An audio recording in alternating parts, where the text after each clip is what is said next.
Welcome to Activate Your Practice. I'm Dr. Arlen Ford, the chairman and founder of Activator Methods International. And today I have not only a very special person, but a friend of mine, and he's a chiropractor, Dr. Troy Amdahl from Minnesota. So that's how I know Troy, and I've known him for years.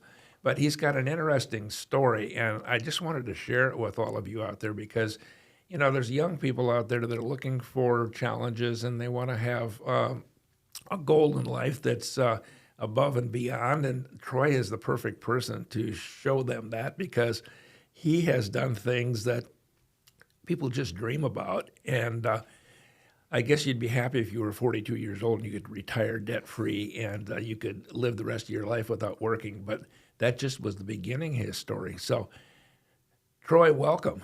I'm so glad to be here. This is like fun. Yes, I'm looking forward to it. Tell me a little bit about, you started in a pretty heavy medical community called Rochester, Minnesota, as the head of the Mayo Clinic. So tell me a little bit about your chiropractic story. And my chiropractic story was like many people, that I was going to school, University of Wisconsin-Madison, born and raised in Rochester, Minnesota.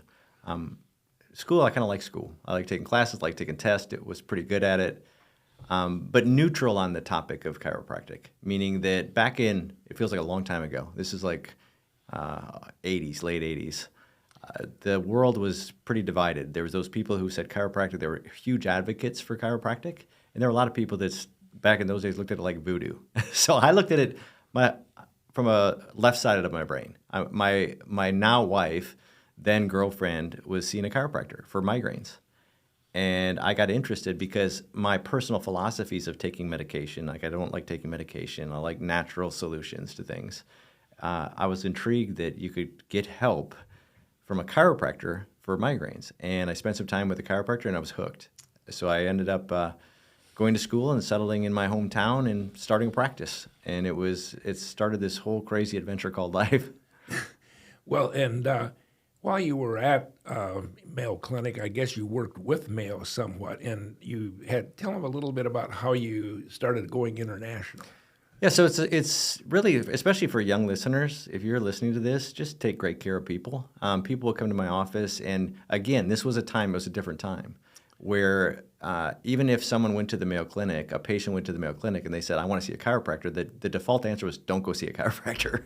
They just didn't refer, but there was outside pressure to see chiropractors, so they finally got to the point where they said, well, if you're going to go see a chiropractor, go see Troy.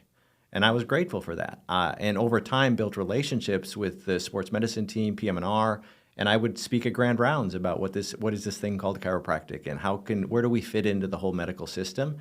And that opened up a wider referral network where over time, I would not just see routine patients, but Mayo Clinic has a global reach, and I would see influential people from around the world, which opened up avenues for experiences to spread chiropractic elsewhere. You have to tell them the story about going to the Middle East and how you ended up over there. Just tell them a little bit about the story. Yeah, it's fascinating. Well, I've always been a person that in my core, I want to do big things. I don't want to do average things. I don't settle. I like to challenge what's possible. And in treating these people, from time to time, I'd get these crazy requests or asks, because at this time in the 80s, chiropractic didn't exist in the Middle East at all. So when a group from the Middle East would come in, it was like showing them light. Chiropractic was just this beautiful option, because you have to think about this, that if they had neuromusculoskeletal pain, they had an option to live with it, to medicate it, or have surgery. That's it. So I remember, it was this one particular patient, she had 31 injections in her L5 disc in over a period of 3 months. Like, that's almost like every third day, a corticosteroid injection in her disc.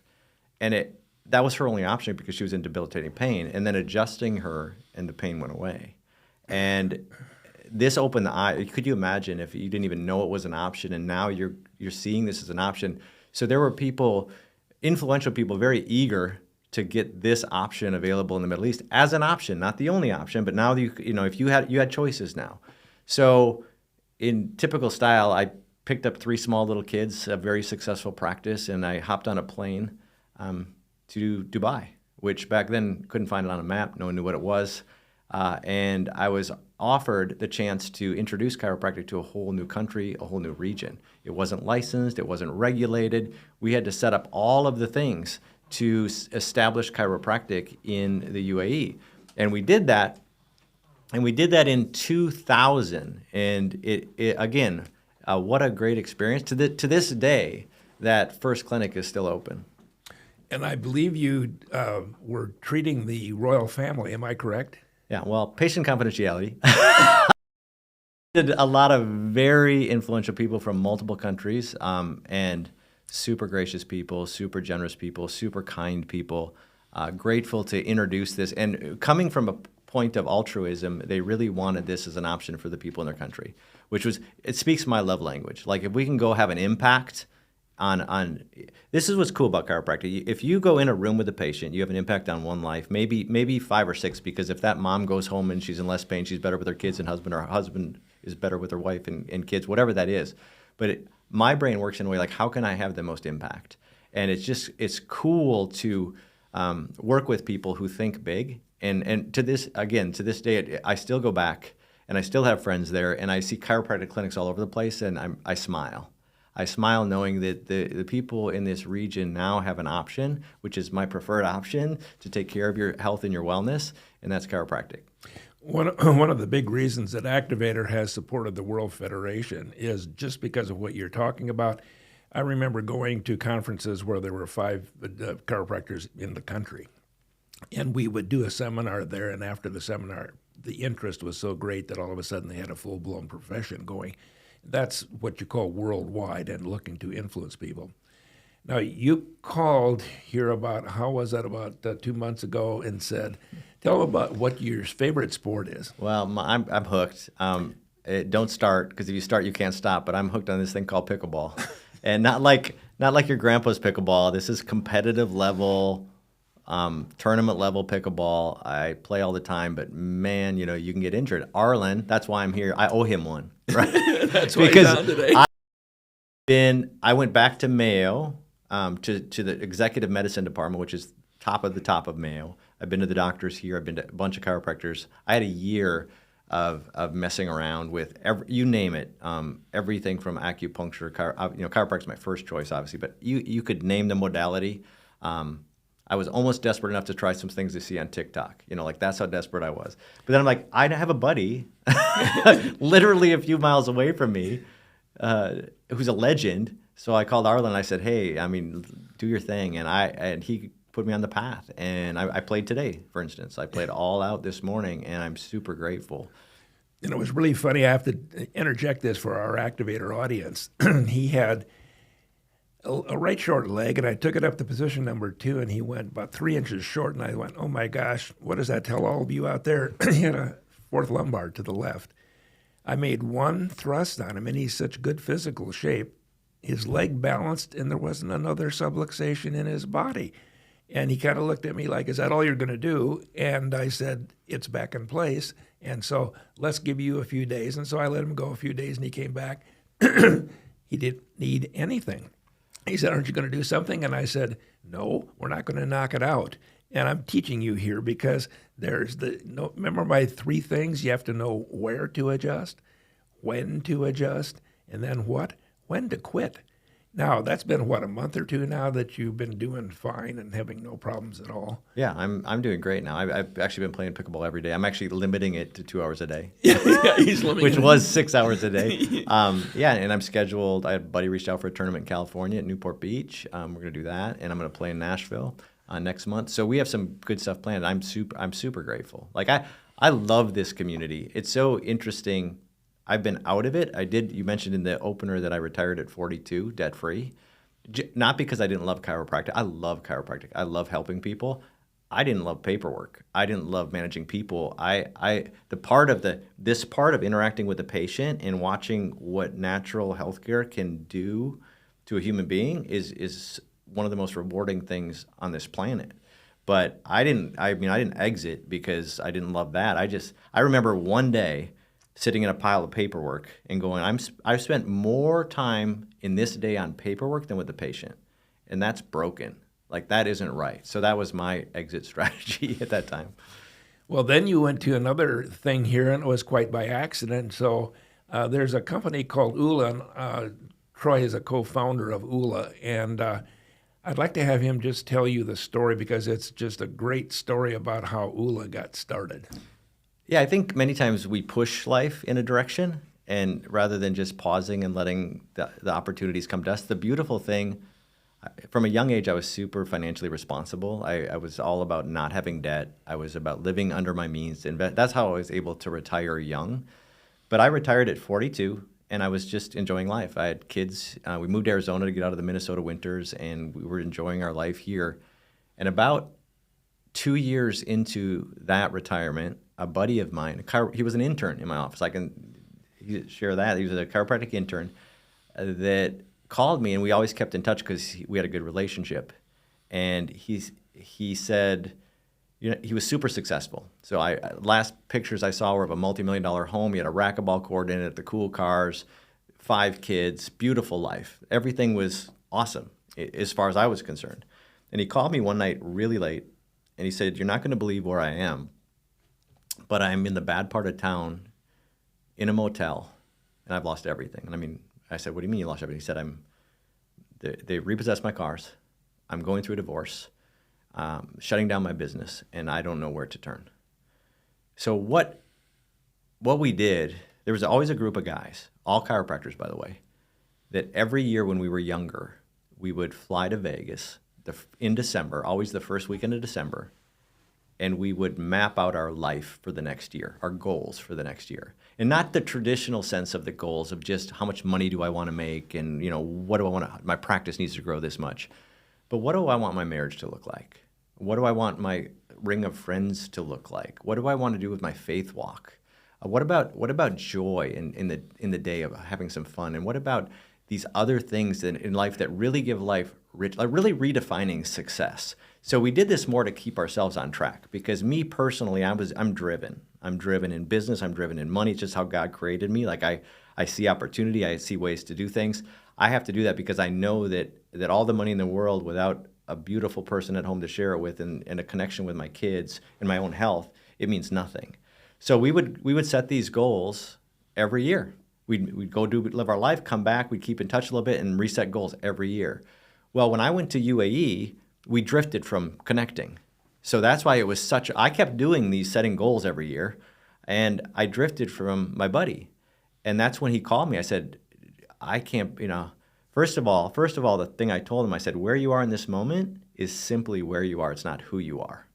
Because I know as your friend that who you are is an incredible human being designed by God for greatness and for a purpose. So this is just where you are. So I want you to get back about the business of getting some vision and moving forward through this. You can't stay stuck in this. You have to work through this.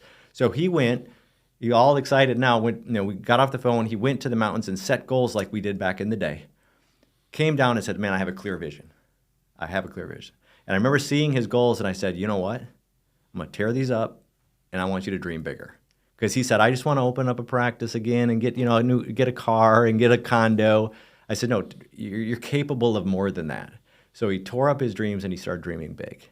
And he went about every day about doing the work to stay focused on those goals, not just in money and career, but in the 7 key areas of life.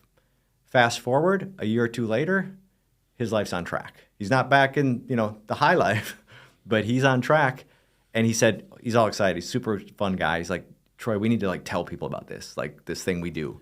And I'm like, "What do you mean?" He said, "We need to do a podcast, or we need to do a blog, or we need to do." So we just started writing it out. And in 48 hours at my cabin in northern Minnesota, we wrote out what we do. We wrote out how we set goals. We wrote out what gets in the way, like fear and guilt and anger and laziness. We wrote out what will get us there faster, like gratitude and love and humility.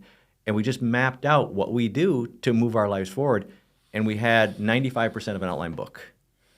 We threw the book out in the world, in a noisy world of books, and in 90 days, we sold about 46 books. But then our book was endorsed by Kurt Warner, NFL guy. He's the quarterback for the Phoenix he didn't Cardinals. he didn't just endorse, he wrote a foreword. And our book started getting in the NFL. Our book started getting in CEO hands, and it just went from 0 to 1 million. It was crazy. Like we were the first 3 months or so, we were sell 46 books, and you could look at the list, and it was all relatives, right? All family. And then something happened, and it just went. But there's another thing here. I remember you telling me that you went to these different publishing houses. Yes. And they wanted you to take the chapter out on Christianity and how you were a Christian and so forth. And you said, we're not taking it out. We're looking for a new publisher. Am I correct? Is exactly right. So I don't know if anybody's been down this book road, and we were new to it. We wrote this outline for a book. This was our first book. And we knew some people, so we had the opportunity to pitch this book to some big publishing houses. One was in New York. And the guy goes, I'm giving you 2 suggestions. You got a good book. I think you got a good book here. I think it's going to work. Suggestion number 1 is take out the word Ula. It makes no sense. Which Ula now is tattooed on people's bodies. It's on shirts. We sell tens of thousands of dollars in Ula gear. It comes from the word Ula la, by the way, which means what your life feels like when it's balanced and growing in those 7 key areas. But his second point was you got to remove faith because it's going to rub people the wrong way. We couldn't walk out of there fast enough. We're like, faith is what got Dave through his rough spot. Faith has helped me in my life. I'm grounded in it. And for me to tell a story otherwise is a lie. So I'm like, I would rather stick to the truth. We actually thought at that moment we killed the book. We actually thought that because even in the Christian community, Kurt Warner's a very strong Christian. Some of the feedback we'd get with that first book was it's not Christian enough. And then the feedback in the mainstream community was you mentioned Christianity. And we just told our truth and threw it out there and see what happened. And thankfully it worked out really. I think now between the 3 books, it's over 800,000 books. Now that's OOLA for some of you that don't know about ULA. It's OOLA, ooh la la. I didn't even know that's how it got started. That's what it feels like. I mean, if you can pay your bills, you're connected with the people you love, you feel purposeful in your work, you're having joy in the day, that's ULA. Tell me about the ULA bus. So in our first book, we just tell our story. It's really Dave, and Dave's my buddy, the co-founder. We just tell our story about ULA. And we mentioned going to Vegas, like we were talking about, and setting goals with our buddies every year.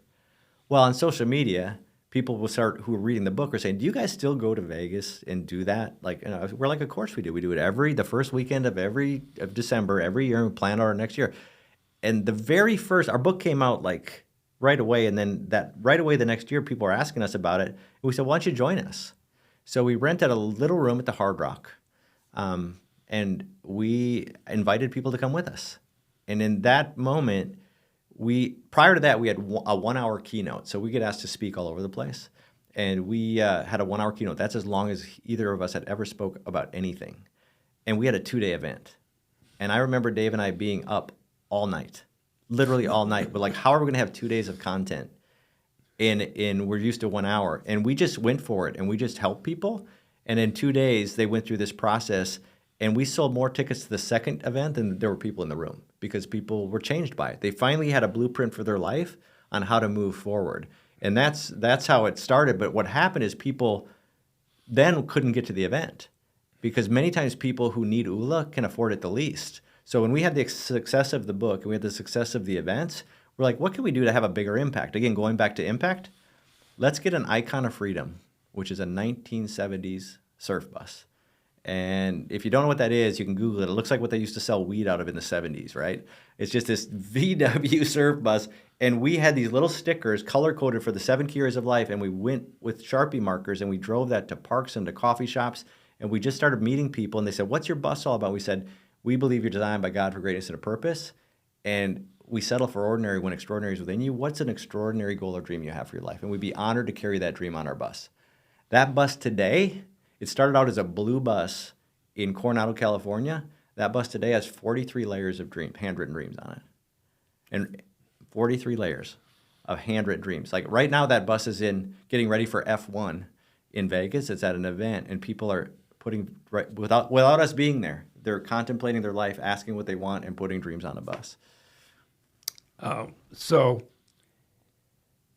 tell me a story about the ULA tour bus. Just tell me something that sticks out in your mind. You've been all over the United States. Yeah, they're really endless because we've been to the 48 lower states, and it's not it's not a marketing thing. When Dave and I just want to get out on the road, a lot of times our kids are with us, and we just go out and just meet people and collect dreams. That's one of our favorite things to do, is just get out in the world, look eye to eye to people, and collect dreams. One of my most impactful stories that comes to mind right now is when we started this tour, because we didn't know what to expect.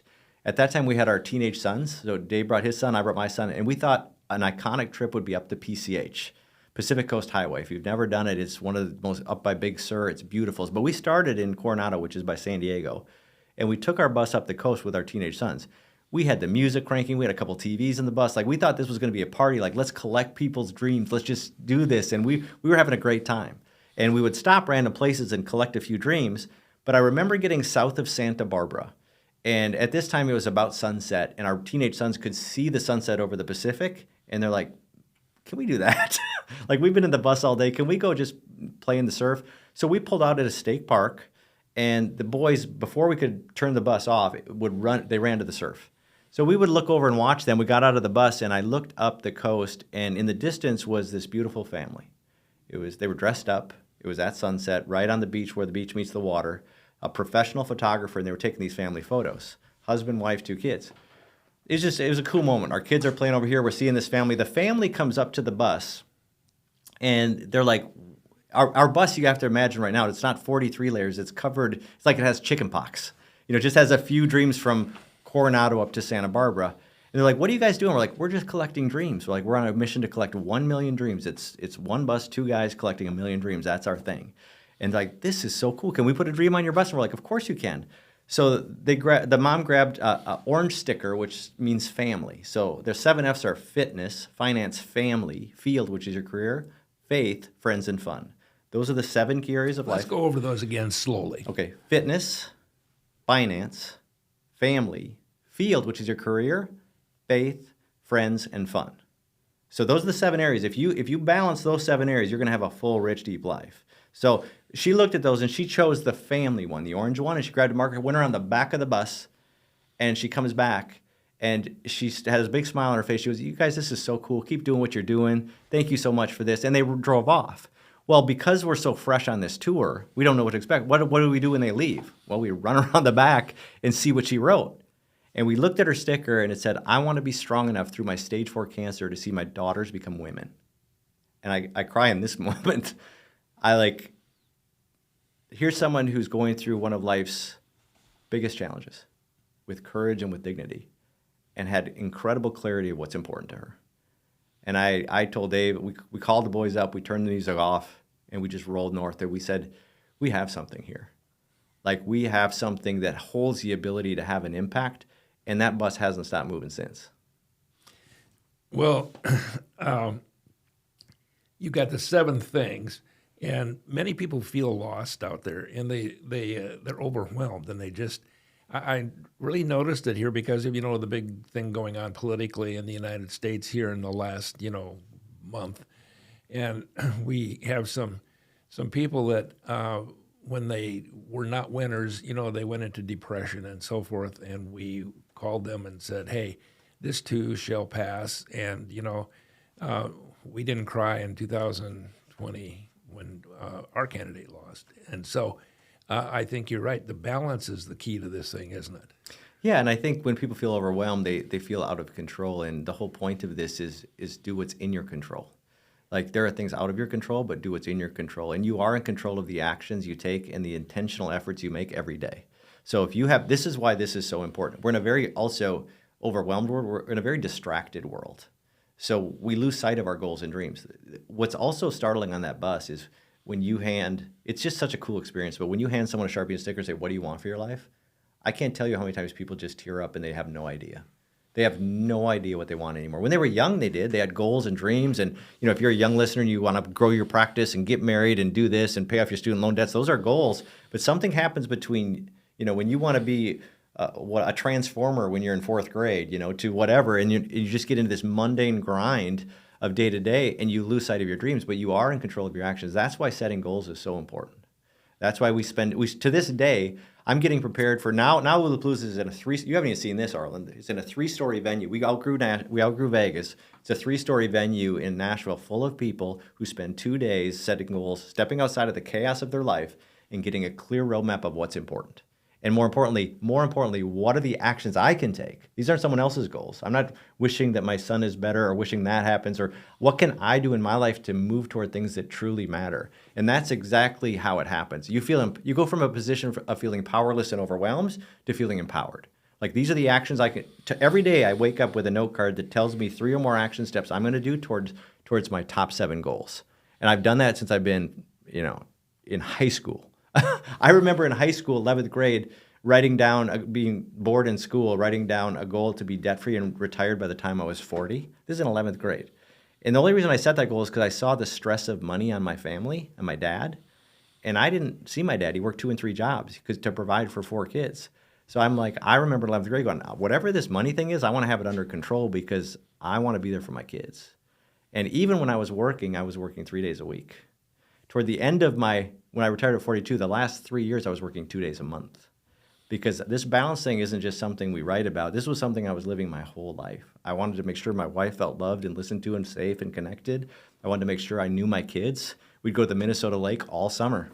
Because if there's something going on with my kids, you pull them out of their friend circle for a summer. They have summer friends up at the lake, and you hang with them 24/7 for 3 months. You know what's going on in their life. And that's, to me, as important as the millions of dollars or the cool things, the cool experiences in life.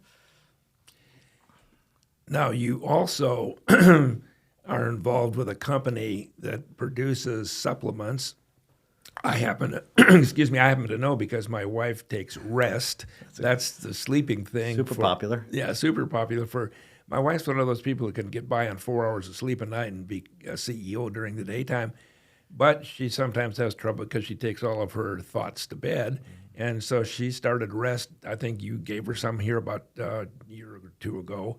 And so whenever we go someplace, she wants to make sure that the bottle of rest is in the suitcase. Tell us a little bit about this company. Yeah, so this whole journey, this is why I think sometimes you have to submit to life and just follow it, rather than, I would have never pictured me writing a book. I would have never pictured me speaking on a stage. I never pictured me having a nutrition line. So what happened is at this event, Ulapalooza, which is that 2-day goal-setting event, we get people from all over, all walks of life, from professional athletes, CEOs, to people who earn scholarships to go because they can't afford a ticket. So it's all walks of life. And there was a guy in the audience who, CEO of a couple big companies. He took 2 companies to over $1 billion a year. That's a big company. One from 189 million to over 2 billion. Then was recruited to another company. He took from 800 million to 1.1 billion. And we just became friends. He came to the events, and he hired us to speak at some of his companies he's worked for. And he reached out one day because he just loved the mission of ULA, what Dave and I were doing out there. And he said, hey, we have a hashtag we use called hashtag 1B7. What that means is to have a positive impact on one of every 7 people. There's 7 billion people, so one of every 7 people in the next 7 years. So that is, we're going to have an impact on 1 billion people over 7 years with ULA. So they hear the word. So what that means to us, we're goal setters. So if we go to Dubai and we go to a shisha, tea shop, coffee shop, we go, who's heard of ULA? 1 in 7 people raise their hand. You go to Sydney, Australia, 1 in 7 people raise their hand. Like, we have enough awareness that people know this is available. Back kind of like the chiropractic thing. This is available. If you're not happy with how your life is, here's a roadmap of you can take it elsewhere. He said, if you guys are serious, if that's just not a hashtag like a marketing thing, and you're serious about this, you have to drop this into a bigger company. And so he dropped it into an omni-channel nutrition company. USANA is a company, they're world authorities in cellular nutrition. They have more nutrition with any Olympians than any other company, the highest standards. They've been doing this for 30 years. They do $1 billion a year in cellular nutrition. And he said, hey, they love what we're about, ULA, and they said, let's partner and let's make a nutrition line. You guys have the lifestyle and the programs to help people live a balanced life. Why don't we create some products that you guys agree with would help them live that life? And good night's sleep is one of them, right? Self-care. So they have 137 scientists. It's a global company, and they formulated products that are totally proprietary, specifically for ULA, in places we see problems, like Dave and I on the road, like not getting enough rest. Just micronutrition, nootropics, and adaptogens is a big one. Right now, they're branching into women's health with hormone management. We have a new product that just launched, going crazy, called Balance for Her. It's a liposomal gel. So to have, again, how how did I get in Dubai? How did I get, how do we write a book and how do we end up with a nutrition company? That's why that faith thing matters. Is like, if you've just pursued, I even tell my wife, like, that thing you're in here, just kind of keep pulling that string and see where it leads. And that partnership has been incredible.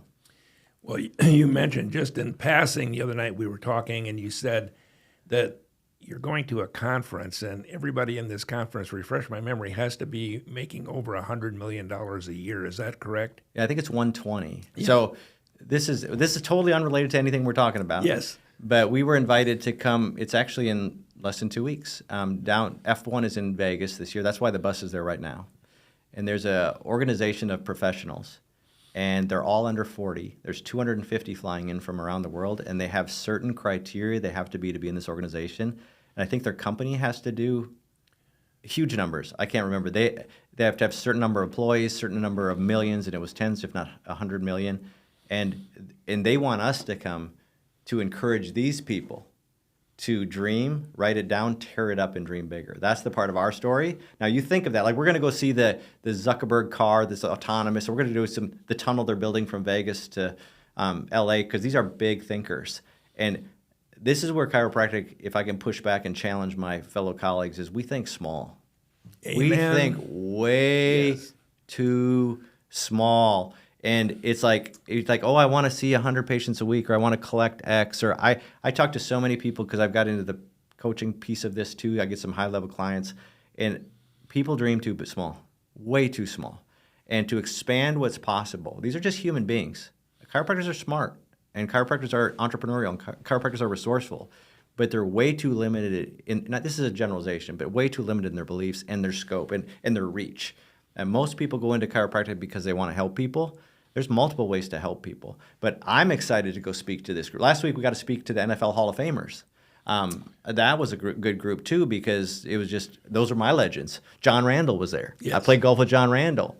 So, like, these, the NFL community we're in, too, but I'm super excited about this group because these people are way younger than me, and they have huge vision and huge ambition. That's why, Arlen, I love hanging with you. Like, no, I'm not even joking. Like, I am so sincere to this. I talk to my wife about it all the time. I love hanging with you and Judy because you're not 25, and you could be doing anything you want to be doing. Right now, it is Thursday afternoon. You could be playing pickleball. You could be playing golf. You could be doing anything you want to do, and you're here pouring into people. That's purpose. That's meaning. That's a reason to wake up. And if you're out there listening and you're not feeling that, you're either doing it wrong or in the wrong thing, or you need to spice it up, because there should be something that pulls you out of bed and keeps you up at night, like Judy, because that is how we make impact. And I've always thought that this field is underperforming in our ability to come together as a community and have a major impact. Well, there's one word that chiropractors don't know, or they don't know how to use, and that is collaboration. They don't know that word. And somebody asked me one time, how come you've been so successful in knowing people? I said, because I collaborate with them. I give them credit for what they know and what they do. I interviewed a college president today that's way far ahead of a bunch of other college presidents because I wanted the other ones to hear it. And so you're spot on, and that is finding out what people's, what their true goals are, what makes them happy. Yeah. Probably buying a ULA book would be a good start. And by the way, I remember back in Las Vegas, it was a Parker seminar. You had a booth next to ours, and this was brand new. You just started, and you couldn't give them away. And today, it's a multi-million-dollar business and a multi-million-dollar company. So sometimes, like you said, you may be in the wrong profession or the wrong place for your dream. So look around. Yeah, it's interesting, and things happen for a reason. I remember, you go to what you know. So I remember when we wrote our book, that was like literally a week or two after that book came out. We were so excited, and we thought, okay, how do we get this book in people's hands? And we're like, oh, let's go to a chiropractic, because we're chiropractors. I felt like the person trying to sell AT&T at Costco. Like they're not making eye contact. I'm like, no, I literally couldn't hand books to people. And actually, the beautiful thing about that moment is it forced us to think bigger. It forced us to look outside. This is a 70,000 person community in a 8 billion population world. Amen. And that's why it is even for me, like this whole group we're speaking to next group is not the NFL Hall of Fame. It's a whole different group. I'm always about just throwing things out there. And so as a chiropractor, as this community, it's good we're entrepreneurial. I think that's great. But there's that old African proverb that says, if you want to go fast, go alone. But if you want to go far, go together. Like if we can come together at any level and just even on commonalities and start reaching outside this little tiny circle we call our chiropractic community, there's huge opportunity for personal growth and for ability to have impact on other people. You know, you said you can get there fast going alone, but if you're going to go long term, you go with a good group.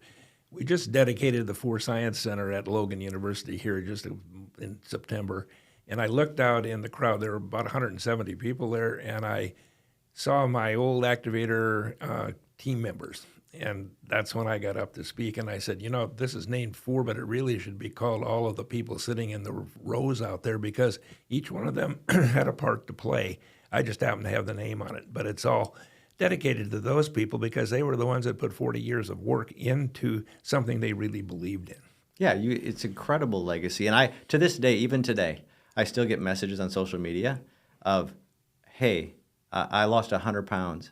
Thank you. Hey, my husband and I, we put together our marriage. Thank you. I met you at a gas station in Kentucky at 1 a.m. 2 years ago, and now I've paid off my college loans. Like, the funny thing is, I've done nothing. I have done zero. They did all the work. So the reality is you know, you've led this, but it takes a community of people to create a movement, and you've done that.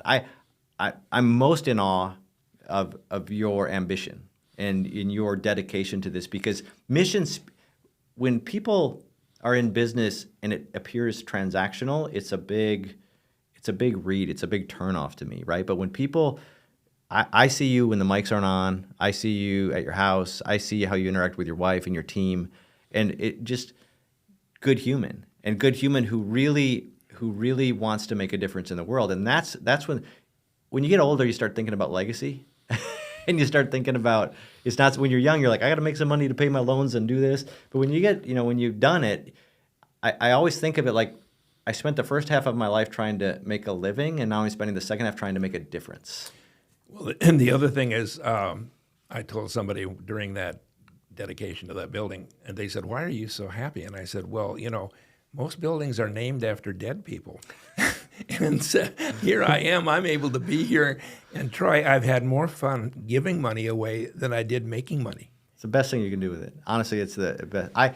This is what's so ironic, and I don't know, this podcast is going sideways, but I went through the whole materialistic thing, right? In my own evolution as a human being, my last house, at one time, I had 8 houses, and the one I lived in mostly had 8-car garage.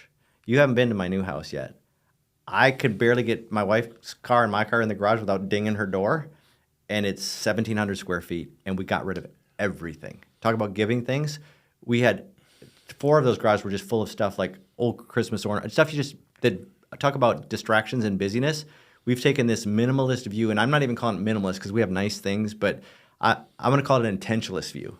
I'm super intentional with what I have around me materially, and if it has a function, if it brings joy, I'll go all Marie Kondo on it and say, okay, and that's been freeing because it really doesn't matter at some level. You start managing your stuff, and that is where I am in my evolution. Like giving it away feels amazing, and it's not just benefit. If I have something in my garage that hasn't seen the light of day for 3 years, and there's some other human being out there that could get benefit from it in their own life because they need whatever it is, tools or a vacuum or whatever, an old backyard thing, and they're grateful for it. And that's how we can, again, thinking as a community of people, that's how we all win. Somebody asked Judy one day, how do you keep people, you saw Gertrude today when we walked by, he said, how long you worked here? And she said 12 years, and we went through people that have been over 10 years in this operation.